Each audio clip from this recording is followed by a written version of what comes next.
Pues muy buenas noches, hermanos. Buenas noches. Buenas noches. Una alegría de nuevo compartir esta noche nuestra segunda sesión.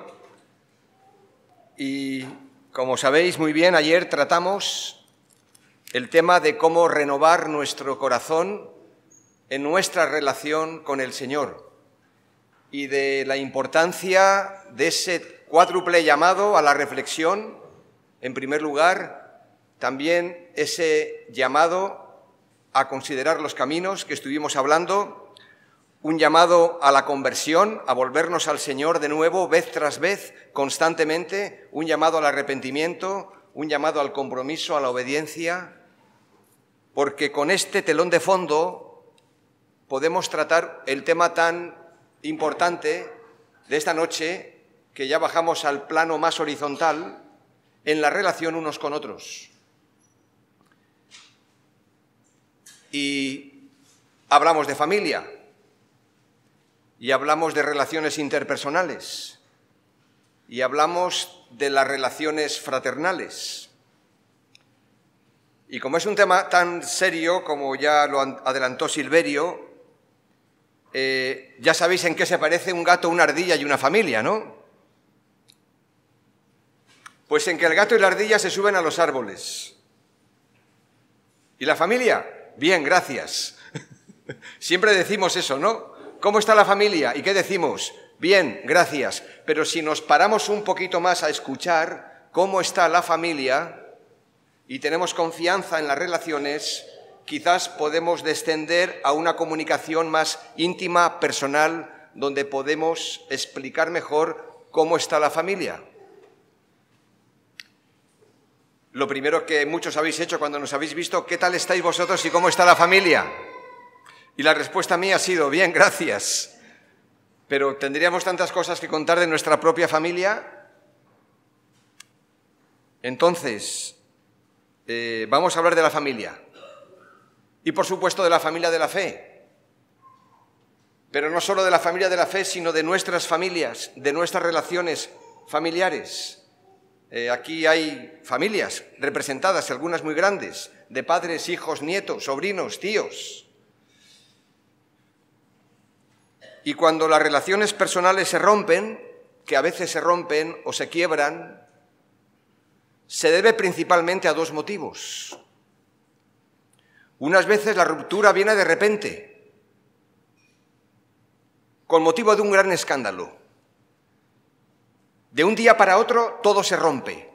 Por ejemplo, en el matrimonio, una infidelidad, un pecado de adulterio.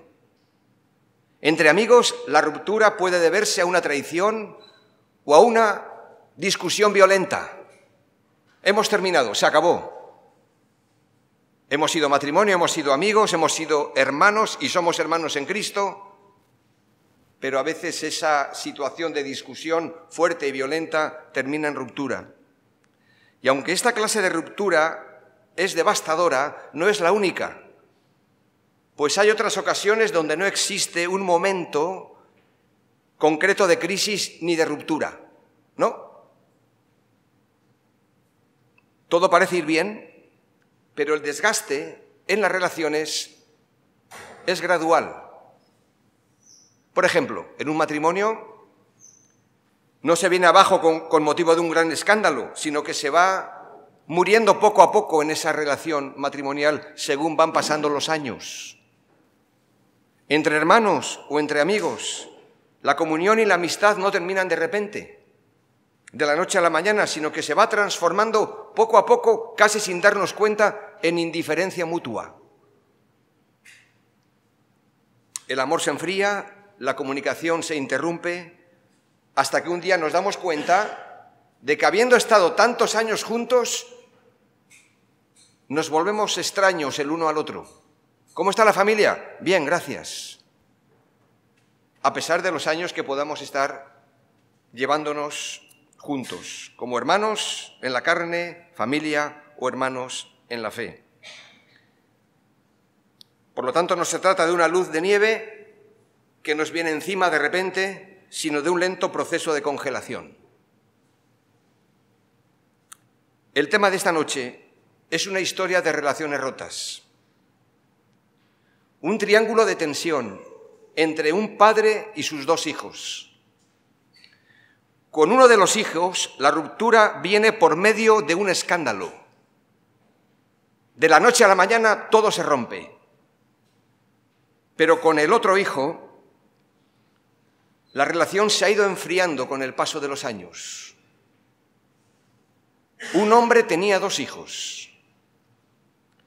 De esta manera tan sencilla comienza el relato de la parábola más conocida y más larga del Señor Jesús, donde el evangelista Lucas lo ubica al final de una trilogía, porque hay 3 parábolas seguidas. La parábola de la oveja perdida, pueden buscarlo ahí en Lucas 15, la parábola de la moneda perdida y la parábola del hijo perdido. Las 3 parábolas distintas con diferentes personajes nos enseñan una misma cosa: demasiado valioso para que se pierda. Demasiado valiosa es la oveja, lo es también la moneda y cuanto más el hijo. Así que son demasiado valiosas nuestras relaciones, como para que se rompan o se enfríen. Y tenemos que cuidarlas en el plano del hogar, en el plano de los compañeros de trabajo y también en el plano de la iglesia. Un hombre tenía 2 hijos y aquí Lucas termina con broche de oro este capítulo 15 de su Evangelio. Como en todas las parábolas, debajo de los detalles superficiales hay un mensaje central, donde el Señor Jesús está diciendo aquí que nuestra relación es como la de un padre con sus hijos, y de cómo estos hijos, todos, se han alejado del Señor. Por lo tanto, este mensaje es para todos y cada uno de nosotros, sin duda alguna. Lucas capítulo 15, versículo 11, un hombre tenía 2 hijos. Comienza otra vez así la parábola. Y siempre que la Biblia pone en escena a 2 hermanos, los presenta muy distintos entre sí. Caín, Abel. Esaú, Jacob. Marta y María. Y aquellos que somos padres y tenemos hijos, o si es que es el caso, podemos ver que cada hijo es diferente. ¿Sabéis por qué? Porque los hijos no se fabrican en serie. Cada uno tiene su impronta, cada uno tiene su sello personal del Señor y también de cómo el Señor los ha hecho. Vamos a ver aquí 3 escenas, porque lo mismo sucede con los 2 hermanos de nuestra historia, donde el padre no consigue hacer 2 hijos iguales. Vamos a ver 3 escenas. La primera, muy conocida, quizás la más popular, quizás la más oída, la escena del hijo rebelde. La escena del hijo rebelde. Versículos 11 y 12 dice así: un hombre tenía 2 hijos y el menor de ellos dijo a su padre: Padre, dame la parte de los bienes que me corresponde, y les repartió los bienes. Aquí tenemos un ejemplo de ruptura escandalosa, de la que hablábamos al principio, donde la marcha del hijo menor es un corte drástico con la forma de vida que le había sido transmitida por los padres. Conocemos padres en la iglesia donde los hijos o alguno de ellos han tomado una medida drástica y han roto con todo lo que desde niño han escuchado y han aprendido en la iglesia y en la casa.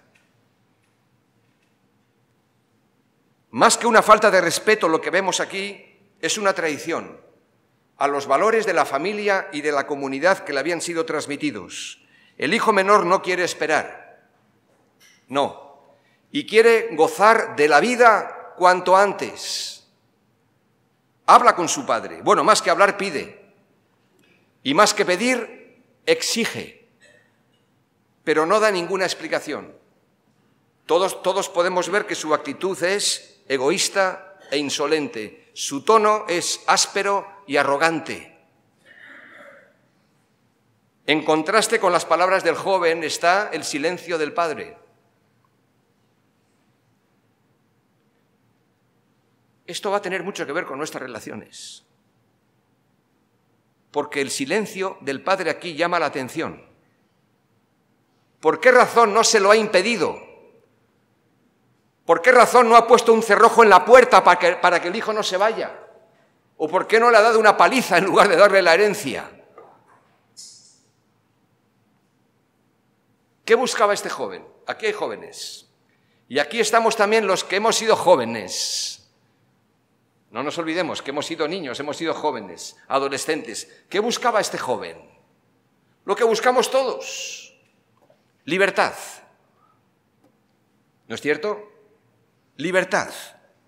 Para muchos es una libertad política y nacional, para otros es una libertad económica y social, independencia, libertad de nuestras inhibiciones morales, libertad de las trabas que suponen los convencionalismos pasados de moda, libertad de la mentalidad estrecha de nuestros padres y pastores en la Iglesia. Y muchos o algunos deciden romper con esto que según ellos les impide vivir una vida de libertad en comparación con sus compañeros de instituto, de trabajo, con los cuales quieren compararse. Verso 13, pocos días después, el hijo menor lo reunió todo y se marchó a un país lejano donde malgastó sus bienes viviendo perdidamente. El texto aquí no dice cuál fue ese lugar apartado, pero no importa, era el mundo de sus sueños y de sus fantasías. Ahora no hace falta viajar para vivir cada uno en su mundo de sueños y fantasías. Basta que te metas, no solamente los jóvenes, a veces también los mayores, en tu ordenador, en tus redes sociales, y viajas en tu mundo de sueños y fantasías, donde sus compañeros de juerga aquí no hacen más que acentuar la soledad, y el hijo pródigo, el hijo menor, disipa en pocas horas o en pocos días los bienes que ha recibido. Como siempre pasa, esa libertad no es tal libertad, pero uno no sabe hasta que no lo experimenta. Cuando lo gastó todo, dice el verso 14 al 16, sobrevino una gran escasez en la región y comenzó a pasar necesidad. Así que fue y consiguió empleo con un ciudadano de aquel país, quien le mandó a sus campos a cuidar cerdos. Tanta hambre tenía que hubiera querido llenarse el estómago con la comida que le daban los cerdos, pero aún así nadie le daba. Y estas palabras, pero nadie le daba, son estremecedoras. Hasta que llegó el momento en que este joven, habiendo descendido a lo más bajo, dice el texto que volvió en sí. Qué expresión tan bonita. Volvió en sí. Se miró al espejo de su realidad, y al volver en sí decidió regresar. Y hacía falta valor para esto. Un paréntesis. Cuando tantos jóvenes se van de muchas de nuestras iglesias, porque hay muchos jóvenes que se van, mientras que son niños y vienen con sus padres, todo va bien.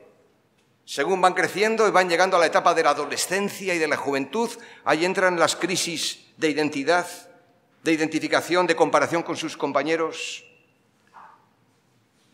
y se van. No digo que se vayan de casa, que también algunos se van de la iglesia. Y algunos vuelven en sí con el paso del tiempo y se dan cuenta de que se han equivocado, de que han metido la pata. Y quizás hasta piden perdón a sus padres, pero ¿a cuánto les cuesta regresar a la iglesia pensando, ¿me recibirán? ¿Me señalarán?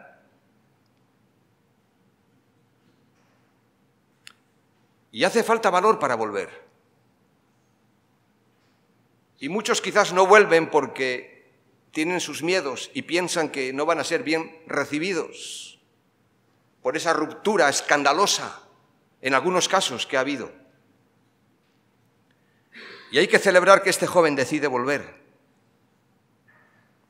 La raíz del problema de este joven no era que le faltaba la comida, aunque tenía hambre.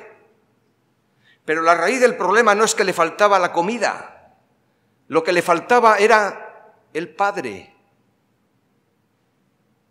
que representa al Señor. Le faltaba el Señor en su vida y a nosotros nos sucede exactamente lo mismo. No es la falta de comida o de trabajo el verdadero problema. El problema no es el hambre, es el hombre.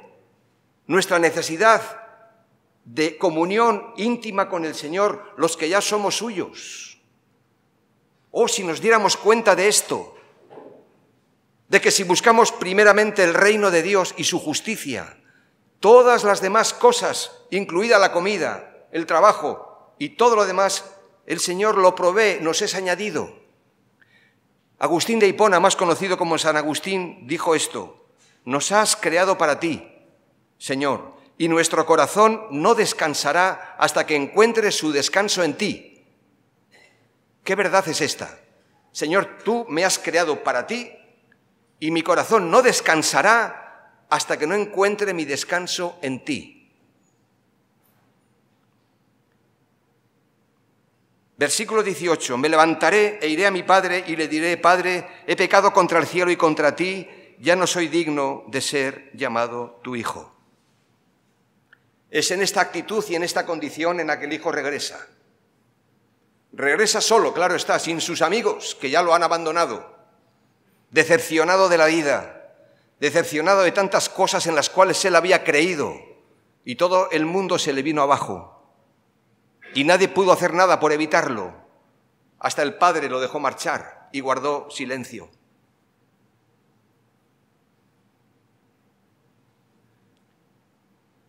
En todas las iglesias hay padres que sufren por sus hijos, que se han alejado, que no están en los caminos, que no están en la iglesia.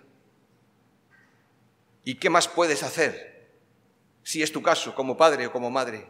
Orar, naturalmente, esperar, mirar en el horizonte a ver si mi hijo, mi hija, de nuevo regresa a casa y a la iglesia. Y algunos regresan. Quizás hay alguien aquí que ha sido su experiencia. El hijo menor pecó, como hemos pecado todos que hemos sido pródigos también. Pecó de una manera vergonzosa y su perdición salta a la vista. Todo el mundo lo ve. Pero la historia no termina aquí. Tiene un aguijón. Y entramos en la segunda escena, porque del hijo rebelde pasamos al hijo resentido.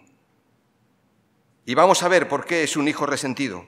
Versículos del 25 al 32. A primera vista, el hijo mayor, el que está en casa, a primera vista no tenía fallos. Pero cuando vio la alegría de su padre por la vuelta de su hijo menor, subrayo esto, cuando vio la alegría de su padre, no porque regresara el hijo menor, sino cuando vio la alegría de su padre por su hijo menor, un poder oculto y oscuro salió a la luz. Poder oculto y oscuro que había estado escondido, vete a saber tú por cuánto tiempo.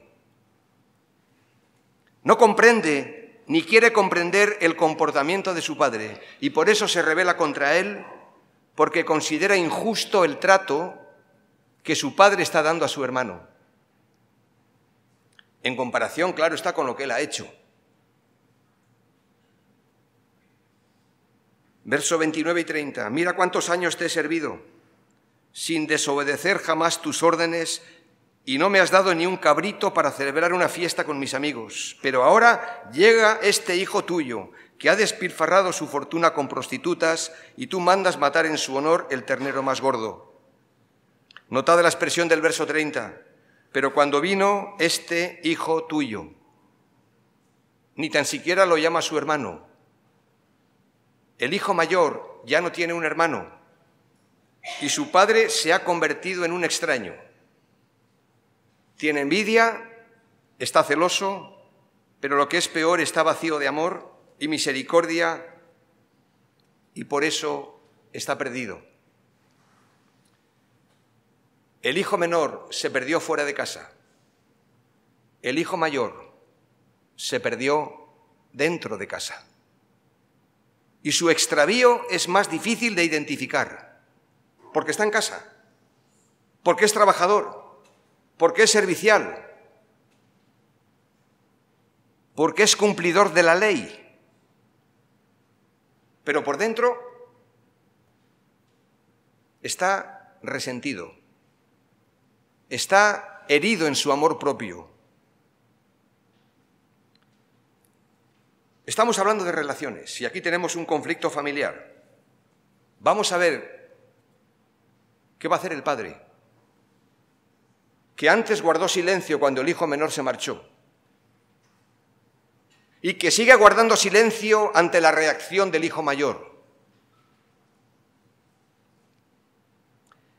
Y yo sé que cuando leemos esta parábola, porque el texto mismo la interpreta correctamente, esta parábola el Señor Jesucristo, las tres parábolas de Lucas 15, están relacionadas con los destinatarios.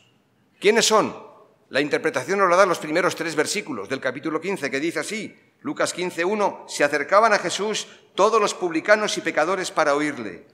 Y los fariseos y los escribas murmuraban diciendo, este a los pecadores recibe y con ellos come. Entonces él les refirió esta parábola, estas 3 parábolas. Y decimos, ya está. Nosotros somos como el hijo menor, publicanos, pecadores, destituidos de la gloria de Dios, errantes en este mundo, y por la gracia del Señor hemos vuelto a la casa del Padre y nos identificamos en mayor o menor medida mucho con el hijo menor, porque forma parte de nuestra historia. Y el hijo mayor lo asociamos casi única y exclusivamente a los escribas y fariseos que murmuraban del Señor Jesús. Pero dejad que os diga que esta reacción tan airada del hermano mayor no es desconocida en la Biblia, porque el ejemplo más claro lo tenemos en un creyente que no era ni escriba ni fariseo, era un profeta, un siervo de Dios, que se enfadó y que se irritó con el Señor. Ya lo vais asociando, es el profeta Jonás. Jonás quería que la ciudad de Nínive, una ciudad pagana, pecadora al extremo, fuera castigada. Por lo corrompida que estaba, que Nínive fuera castigada, así que no entendió Jonás, el profeta, no entendió el corazón misericordioso de Dios ofreciendo salvación y perdón para esa ciudad. Y dice el texto que Jonás se disgustó mucho por esto y se irritó. Capítulo 4, verso 1. Por eso se negó a ir la primera vez. Y después fue, casi por obligación. Pero fue. Y se enfadó cuando hubo ese avivamiento y esa conversión en Nínive. Y en el caso del hijo mayor, se enojó y no quería entrar. Y aquí vemos un paralelismo muy claro. Tenemos a Nínive, la ciudad pecadora que se convierte al Señor y es salvada. Y tenemos a Jerusalén, la ciudad de Dios, pero que no se vuelve al Señor y es asolada, como vimos ayer en Jeremías. Porque no se ha convertido a la voz de los profetas. De igual manera, el hijo menor, que se ha perdido en toda clase de vicios, se convierte y vuelve a la casa del padre, mientras que el hijo mayor, que tiene todos los privilegios, se obstina en entrar y no se arrepiente de su conducta. Claro que lo mismo pasa con los escribas y fariseos, pero no solamente con ellos. Lo mismo pasa a veces con nosotros, hijos de Dios, siervos de Dios, a quienes van dirigidas estas 3 parábolas, como los primeros receptores del mensaje. Y como digo, lo mismo pasa con muchos de nosotros. Hermanos, tenemos que celebrar lo que Dios está haciendo en la vida de tantas personas para no quedarnos fuera nosotros. Cuando pensaba en todo esto, evidentemente pensaba en mi propia congregación, pensaba en mi propia historia personal. Y pensaba en las conexiones que tiene la Escritura con la Escritura. Es decir, las conexiones con el Evangelio. ¿Recordáis aquella escena cuando Bernabé, encomendado por los apóstoles en Jerusalén, llega a Antioquía porque han llegado las noticias de que se está predicando el Evangelio y que muchas personas se están convirtiendo, gentiles, paganos? Hechos capítulo 11. Dice el texto que cuando llegó Bernabé a Antioquía y vio la gracia de Dios, ¿cuál fue su reacción? ¿Recordáis? Se regocijó mucho. Él va de Jerusalén a Antioquía, no sabe lo que en Antioquía está pasando, él no ha hecho nada para que allí se produzca ese avivamiento y ese crecimiento, pero cuando llega y ve la gracia de Dios, lo que el Señor está haciendo en la vida de tantas personas gentiles, no judías, dice que se regocijó. Y nosotros tenemos que aprender en este punto de Bernabé y no tanto de Jonás, aunque la predicación de Jonás fue una predicación buena. Muchos se convirtieron. El Espíritu Santo tocó los corazones. Sin duda alguna que fue un profeta con un mensaje muy directo, un pregonero del Evangelio, pero su actitud no era la mejor. A veces tenemos creyentes en nuestras congregaciones que nos parecemos más o nos podemos llegar a parecer más al hijo mayor de la parábola que a Bernabé. Sirva esto de reflexión. En vez de apoyar el trabajo y la iniciativa de nuestros hermanos, nos sentimos amenazados por ellos. En vez de alegrarnos al ver la gracia de Dios en la vida de los jóvenes, y nosotros tenemos también muchos jóvenes como los que tenéis aquí en nuestra iglesia, pero al ver la gracia de Dios en la vida de ellos, los ponemos bajo sospecha. En vez de disfrutar del desarrollo de la alabanza o del estudio bíblico, a veces lo criticamos. Y en vez de alentar a los nuevos convertidos a que sigan adelante y sigan al Señor, a veces hacemos que se alejen de la iglesia. Necesitamos hombres como Bernabé. Hombres que estemos más interesados en seguir a Cristo que en defender nuestras propias tradiciones o etiqueta denominacional. Podemos predicar muy bien y podemos enseñar muy bien. Jonás lo hizo, pero se irritó y se enfadó con Dios, porque no entendió el alcance de su misericordia para con todos. Y la figura del hijo mayor recorre todas las páginas de la Escritura. Y ahí tenemos a los Anás y Caifás, y ahí tenemos a los que se instalan en el poder político o religioso, y ahí tenemos a los que quizás por los años que podemos llevar en la iglesia pensamos que tenemos más derecho que nadie cuando no es así. Como anciano, como obrero en mi propia congregación, a veces hemos tenido como ancianos, porque somos 3, que ver que tal hermano, y fue nuestro caso, también fue nuestro caso. Nos convertimos al Señor siendo novios. Tomamos una decisión radical para seguir al Señor y nos equivocamos en algunas decisiones que tomamos. Porque quizás fuimos demasiado radicales. Nadie nos dijo que lo teníamos que ser, pero entendíamos que lo teníamos que tomar todo casi al pie de la letra. Fuimos instruidos por nuestros ancianos y otros hermanos maduros para hacernos entender que las cosas no siempre son así. Pero los ancianos confiaron en nosotros. Nos dieron oportunidades, no ya para predicar solamente, sino para servir en cualquier área de la vida de la iglesia. Dejaron que nos equivocáramos. Nos dieron la oportunidad para formarnos. Nos acompañaron, oraron por nosotros. Y después nos abrieron las puertas cuando acabamos nuestro tiempo de formación para que pudiéramos servir dentro de la congregación. Cuán agradecidos estamos a nuestros ancianos. Y tenemos que trabajar con los que están y con los que vendrán. Con las personas que se convertirán y con los que llegarán habiéndose apartado del Señor, y que cuando lleguen y quizás pensando cómo me recibirán, lo mejor que pueden encontrar es la generosidad. Como vamos a ver ahora en la tercera escena, la más importante. Pero antes déjame decirte, ¿qué pasó con el hijo mayor? Has leído la parábola como yo. La conoces muy bien, de arriba abajo. ¿Qué pasó con el hijo mayor? ¿Se dejó convencer por su padre? ¿Entró finalmente en la casa y participó de la fiesta?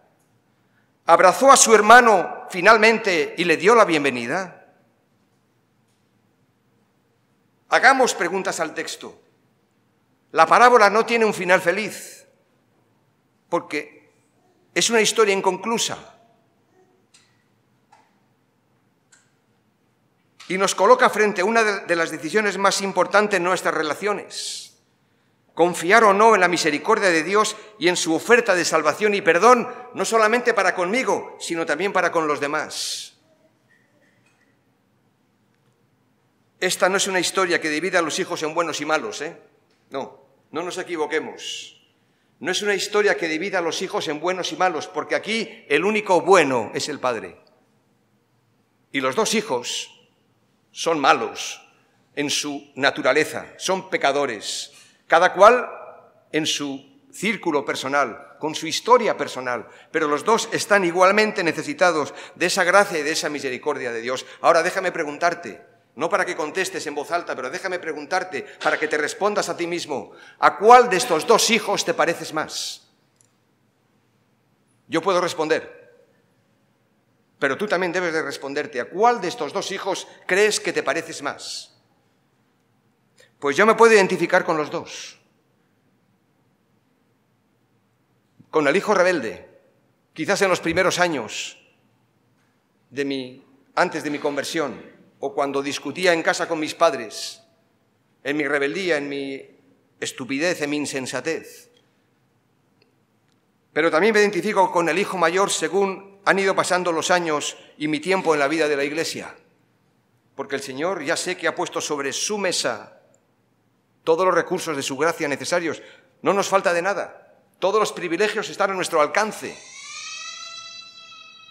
Todo lo que tenemos aquí es nuestro, para nuestro deleite, para nuestro disfrute.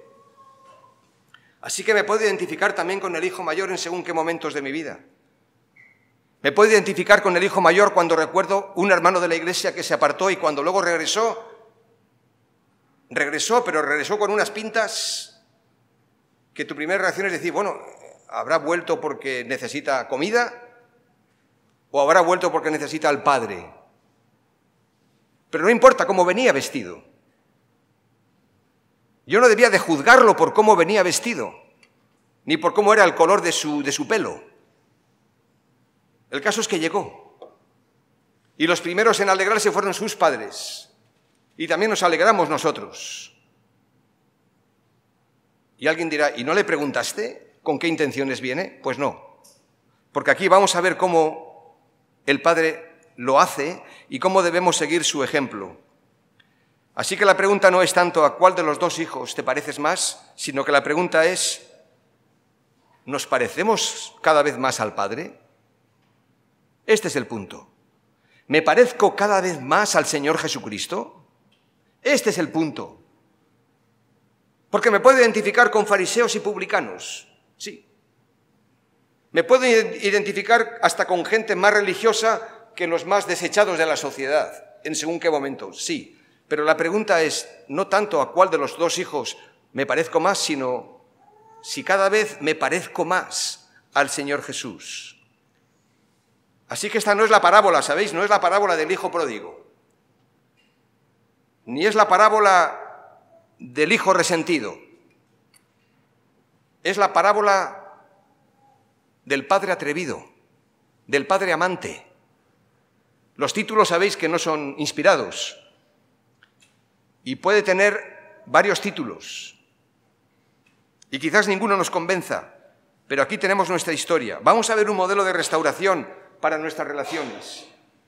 Un modelo de restauración. Esto es lo que ahora yo quiero destilar aquí a la luz de la palabra para ver cómo podemos nosotros, que nos queremos parecer cada vez más al Padre, cómo tratarnos, relacionarnos para ganarnos el corazón de los hermanos, de los que van llegando, porque esto será el mejor retrato que podemos darle para la gloria de Dios y el mejor legado a nuestra sociedad. Yo no estoy nada en contra de hacer campañas evangelísticas, las hacemos nosotros, de salir a la calle. No estoy nada en contra de cualquier medio que sirva para llevar el evangelio a otros, pero no cabe duda de que el elemento más poderoso para el testimonio y la evangelización es la unidad y la armonía en la Iglesia. En esto conocerán todos que sois mis discípulos. En esto, en que os amáis los unos a los otros. Cuando mi esposa y yo éramos novios y fuimos la primera vez a la iglesia, os aseguro que este cántico que hemos cantado hoy lo cantábamos también nosotros al principio, el día de nuestra boda, pero no nos enterábamos mucho, no sabíamos nada de Biblia y nos era desconocido el culto de la iglesia. Pero había algo que cautivaba nuestra mirada y nuestra atención, y era el trato de amor, de cariño, de afecto, de respeto en los hermanos de la congregación. Eso hacía que volviéramos el domingo siguiente para seguir escuchando la palabra, hasta que el Señor llamó a la puerta de nuestro corazón. Por lo tanto, un modelo de restauración. Hermanos, parezcámonos más al Señor Jesucristo. Y aquí tenemos el modelo de un padre atrevido. Versículos 20 al 24. Dice el versículo 20, la primera parte, que cuando aún estaba lejos lo vio su padre y fue movido a misericordia y corrió. Es decir, aquí vemos el corazón del Padre. El corazón del Padre. El hijo menor cuando llega a casa, ¿cómo llega? Deshecho, hundido, vencido. Y es el Padre quien toma la iniciativa. Hermanos, es el Señor quien siempre toma la iniciativa. La tomó en nuestra salvación y la toma cada vez que nosotros tropezamos y caemos. Sale a nuestro encuentro de nuevo para rescatarnos. Ahora, aquí tenemos el modelo para nosotros. Soy yo, eres tú, quien debe de tomar la iniciativa para venir al encuentro también de la persona que llega, si ha estado fuera, o del que viene por primera vez, o de los que ya estamos en la congregación. ¿Quién va a tomar la iniciativa en las relaciones? Todos y cada uno de nosotros. Y si alguien dice aquí, no, es que hay alguien que nunca me saluda, por ejemplo, que no lo sé, o hay alguien que nunca me da un abrazo, o me da un apretón de manos, o no habla conmigo. El corazón del Padre, mi corazón. Si me quiero parecer más a Él, yo debo de tomar la iniciativa y salir al encuentro de mi hermano, en este caso del hijo. En segundo lugar tenemos el perdón del Padre. Dice que se echó sobre su cuello y lo besó. Notad que no hay palabras aquí, solamente hay un gesto, no hay palabras.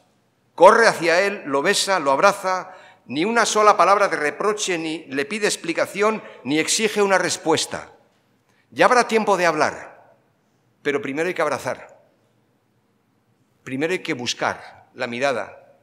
Ya habrá tiempo de hablar, ya habrá tiempo de arreglar, de compartir, de comentar, pero no hay reproche. Y nosotros tenemos que aprender de esta actitud del perdón del Padre. Y qué bien representa esta imagen el amor de Cristo. Él no se avergüenza de quiénes somos ni de lo que hicimos. Por lo tanto, este corazón y este perdón debe ser extendido a través de nuestra actitud. Y a veces no hacen falta palabras. El gesto, la mirada, la cercanía, muchas veces lo dice todo. Por supuesto que luego vienen las palabras y hay tiempo de conversar y de hablar una vez de que el hijo está sentado a la mesa con la familia. En tercer lugar tenemos el amor del Padre. Versículos 22 al 24, porque de los gestos pasamos a los hechos y vemos al menos 4 cosas que el hijo había perdido. y que ahora el Padre se lo devuelve. En primer lugar, le devolvió la dignidad. Dice, sacad la mejor túnica y vestidle. Y el vestido era necesario no solamente para cubrir el cuerpo, sino también porque guardaba una estrecha relación con la dignidad de la persona. Es muy humillante ver a una persona en la calle desnuda, deshecha, con las ropas rotas, el cuerpo herido. El Padre le devuelve su plena reintegración a la familia, lo recibe con toda la dignidad que había antes perdido y ahora la ha recuperado. En segundo lugar, le devolvió la autoridad. Dice, poned un anillo en su mano. Y el anillo era un símbolo de autoridad, o de propiedad en este caso, porque el joven no es un esclavo, es un hijo. Quizás había perdido o no se sentía digno, ya lo dice, de ser llamado tu hijo. Pero mira lo que nos dice Gálatas capítulo 4, versículo 7, si hay alguien aquí que también se siente indigno porque está solo, porque está sola, porque se siente rechazado o rechazada, ya no eres esclavo, Gálatas 4, 7, sino hijo, y si hijo, también heredero de Dios por medio de Cristo. El Señor te reviste de dignidad y también de autoridad. En tercer lugar, le devolvió la libertad. Esa supuesta libertad que él quería tener y que no la tuvo nunca, ahora el Padre le devuelve la libertad cuando dice de una forma muy gráfica que puso calzado en sus pies. Poner las sandalias equivalía a otorgarle la libertad porque solamente los esclavos iban descalzos. Ahora el Hijo entra en la casa del Padre como en su propia casa. Yo creo que nuestras asambleas deben ser lugares, por supuesto, de respeto, de afecto, de cariño, pero también se tiene que respirar una atmósfera de confianza y de libertad. Y esto es algo que se trabaja, esto es algo que hay que cuidar, porque no hay mayor bendición que poder experimentar este modelo de restauración, que es lo que el Señor ha hecho con cada uno de nosotros. Lo ha hecho con cada uno de nosotros. Tenemos también el sello del Espíritu en nuestros corazones. Y finalmente le devolvió la alegría. Dice, traed el becerro gordo, hagamos fiesta. Desde luego que el regreso del hijo menor no fue un motivo de alegría ni para su hermano ni para el ternero. Pero el Señor hizo fiesta en honor de este hijo que estaba perdido y que su hijo mayor también estaba invitado. Dijimos al principio que Lucas ubica esta parábola al final de una trilogía. Sí, de una trilogía, hay 3 parábolas, y que termina con un broche de oro, y que todas estas parábolas terminan con la misma escena, la emoción de un reencuentro, que termina con una fiesta y una gran manifestación de júbilo. El pastor regresa feliz a casa, porque ha encontrado la oveja que se había perdido. La mujer llama a todas las vecinas para compartir su alegría por la moneda que ha encontrado. Y el padre organiza una fiesta para todos, sus criados, sus jornaleros, para que cada uno de ellos participe de esa alegría. Hermanos, nosotros decimos que hay gozo en el cielo por un pecador que se arrepiente, lo dice la Biblia. Pero también hay gozo en el cielo cada vez que alguien regresa con renovada fe a la casa del Padre. Cada vez que alguien dice, Señor, me has hecho deambular años tal vez por este mundo, y regresa a casa. Y cuando regresa, ¿cómo lo recibimos? Lo tenemos que recibir con alegría. Lo tenemos que recibir con gozo. Luego ya hay tiempo para ayudar a ordenar su vida. Y para eso están los ancianos, y para eso están los hermanos, para que todos podamos hacer posible celebrar todo lo que el Señor tantas veces nos está regalando. Como celebramos cuando alguien comparte en la iglesia que ha tenido un bebé, un hijo. Pues claro que lo celebramos. Celebramos otras cosas y también tenemos que celebrar todo esto. El Señor está llamando a pecadores al arrepentimiento. Y nos está llamando a nosotros a que nos reconciliemos vez tras vez, en nuestras casas, con nuestras familias, esposas, maridos, hijos, y con nuestros hermanos.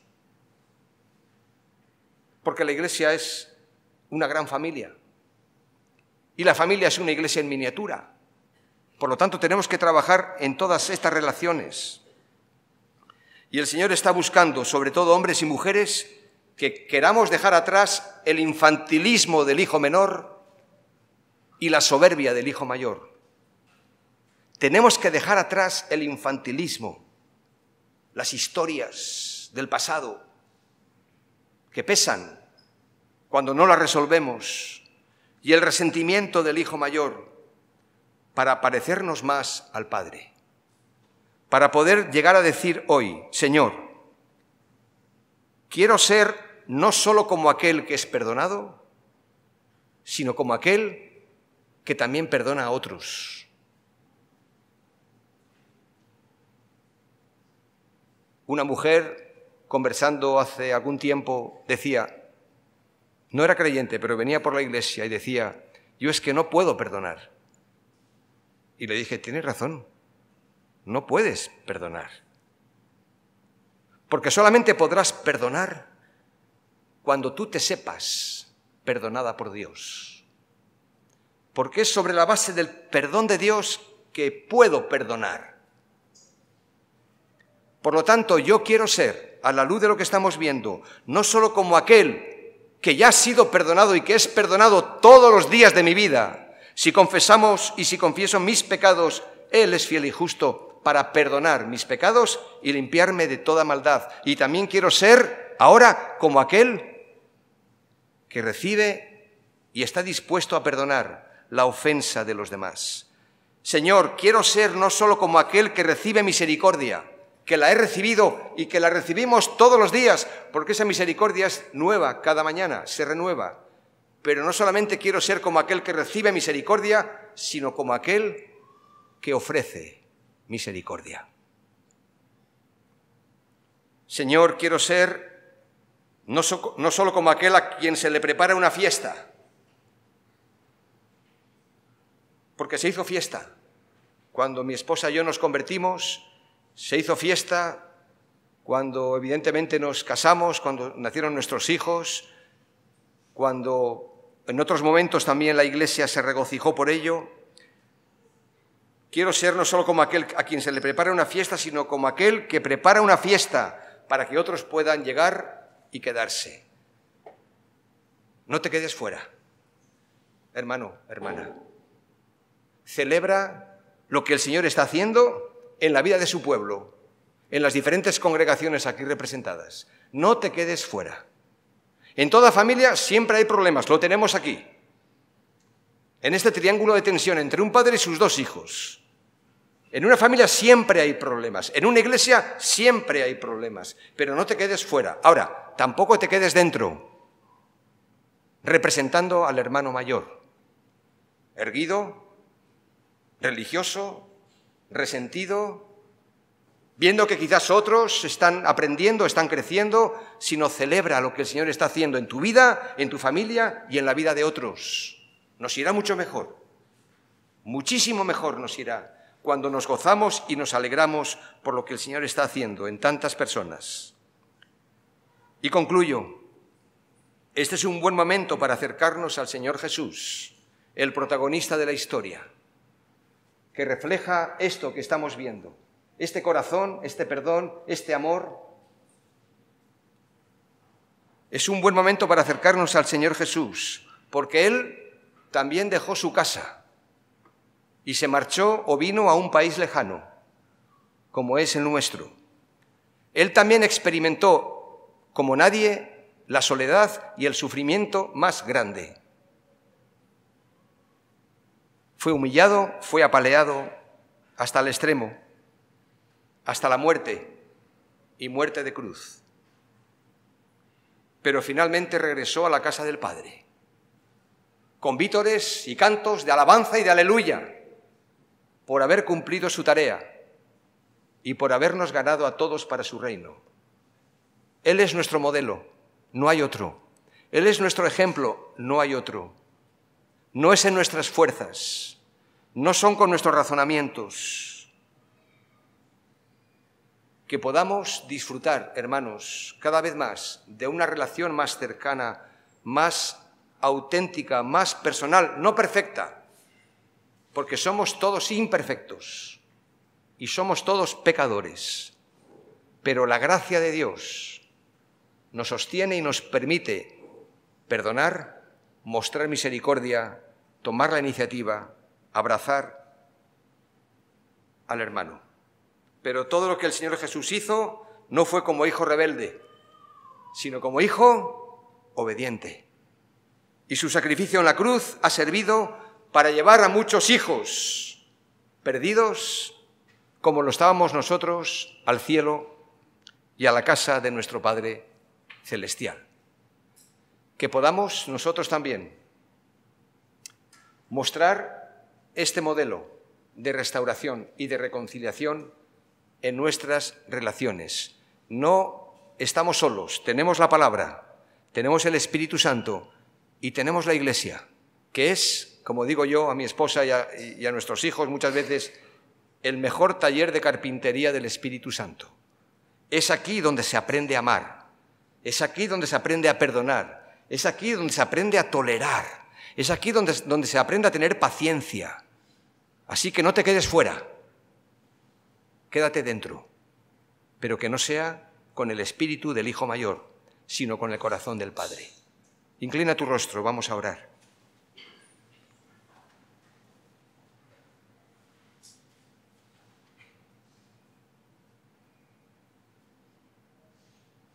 Habla con el Señor a solas, ahí en tu corazón, por unos segundos, y dile lo que tengas que decirle.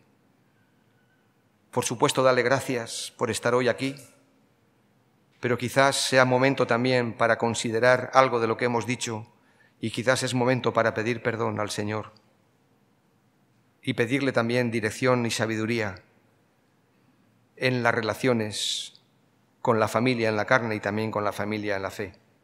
Un tiempo de silencio para que cada cual hable con el Señor a solas.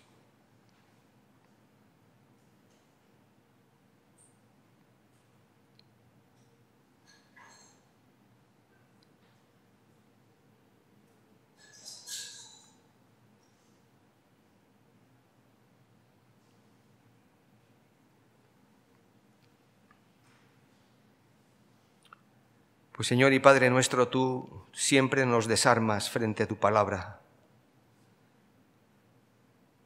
A veces venimos a ti con nuestros argumentos, con nuestros planteamientos y razones, pero tú nos desarmas y nos damos cuenta que no tenemos excusa, que de un modo o de otro hemos atentado contra ti, hemos pecado y hemos hecho daño también a nuestra familia. Perdónanos, perdóname, y ayúdanos y ayúdame a poder verme retratado en tu palabra como un espejo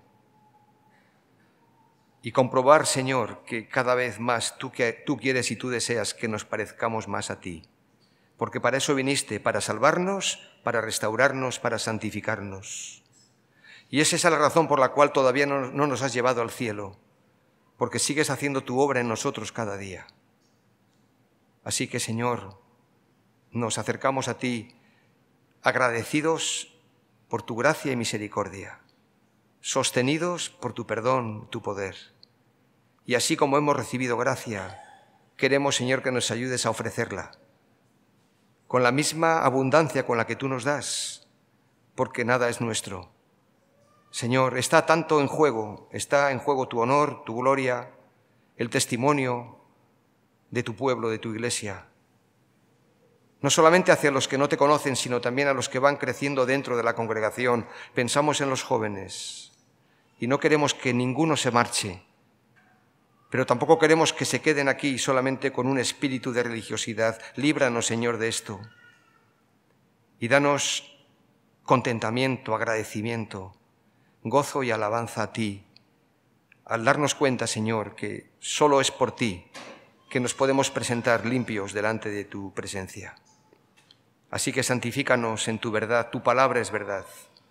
Y gracias, Señor, por este retrato tan magnífico de tu majestad, de tu gloria, que podemos nosotros aprender por la obra de tu Espíritu. Así que bendito seas y alabado sea tu nombre. Bendice a esta congregación y a cada iglesia aquí representada. En el nombre de Jesús. Amén. Amén.